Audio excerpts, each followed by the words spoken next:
جب زمین پر ظلم بڑھ جائے، طاقتور کمزوروں کو کچلنے لگیں اور کوئی انصاف کرنے والا نہ ہو، تو اللہ ایسے لوگوں کو بھیجتا ہے جو عدل کا پرچم بلند کرتے ہیں۔ یہ کہانی ہے ایک غیر مسلم کی، جسے اپنے ہی لوگوں نے دھوکہ دیا، جس کی عزت پامال کی گئی اور جس کا کوئی پرسان حال نہ تھا۔ لیکن جب اس نے سنا کہ محمد بن قاسم زمین پر اللہ کے نظام عدل کو قائم کر چکے ہیں، تو وہ امید لے کر ان کے دربار میں پہنچا۔ کیا اسے انصاف ملا؟ کیا اسلام واقعی ہر مظلوم کے لیے ہے؟ یہ واقعہ ثابت کرتا ہے کہ اسلام صرف مسلمانوں کے لیے نہیں بلکہ پوری انسانیت کے لیے رحمت ہے۔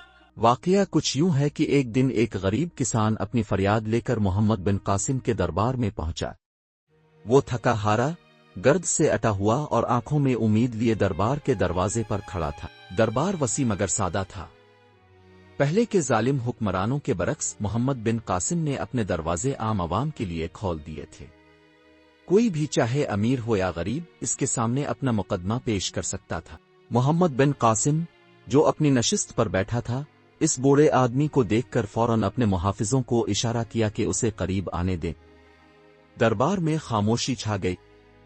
کسان آگے بڑھا اور گھٹنوں کے بل گر کر فریاد کرنے لگا، اے امیر، میں ایک غریب کسان ہوں۔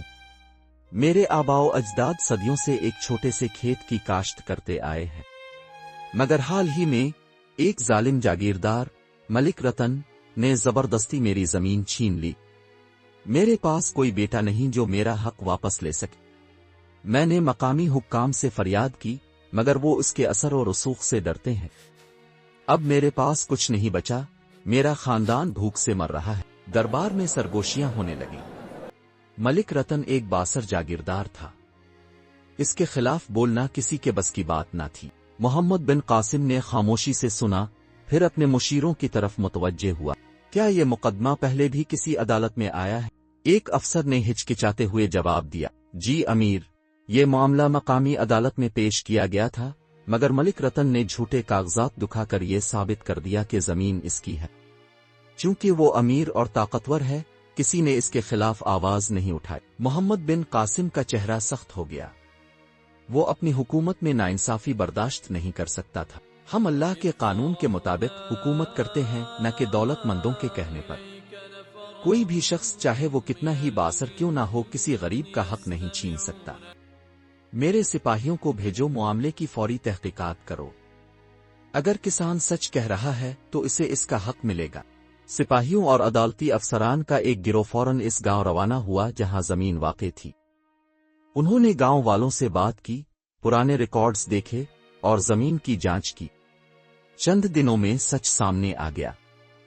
کسان نے سچ کہا تھا، ملک رتن نے دھوکہ اور دھمکیوں کے ذریعے زمین پر قبضہ کیا تھا۔ جب سپاہی واپس آئے تو دربار دوبارہ بھرا ہوا تھا۔ ملک رتن کو بھی بلایا گیا تھا۔ وہ شان و شوکت سے دربار میں داخل ہوا، جیسے اسے کسی چیز کا خوف نہ ہو۔ محمد بن قاسم نے گہری نظر سے ملک رتن کو دیکھا۔ ملک رتن، کیا تم ان الزامات سے انکار کرتے ہو؟ جاگیردار نے مسکرا کر جواب دیا، اے امیر، یہ زمین ہمیشہ سے میری تھی۔ یہ کسان جھوٹ بول رہا ہے تاکہ آپ کو دھوکہ دے سکے۔ اسی لمحے تحقیقاتی افسر آگے بڑھا اور بولا، امیر، ہم نے تمام ریکارڈز چیک کیے ہیں، گواہوں سے بات کی ہے اور زمین کا جائزہ لیا ہے۔ حقیقت یہی ہے کہ کسان نے سچ بولا ہے۔ دربار میں سرگوشیاں ہونے لگیں۔ سب حیران تھے کہ ملک رتن کا جھوٹ بے نقاب ہو چکا تھا۔ محمد بن قاسم کھڑا ہو گیا، اس کی آواز طاقتور تھی۔ اسلامی قانون کے تحت کوئی بھی، چاہے امیر ہو یا غریب، کسی کا حق نہیں چھین سکتا۔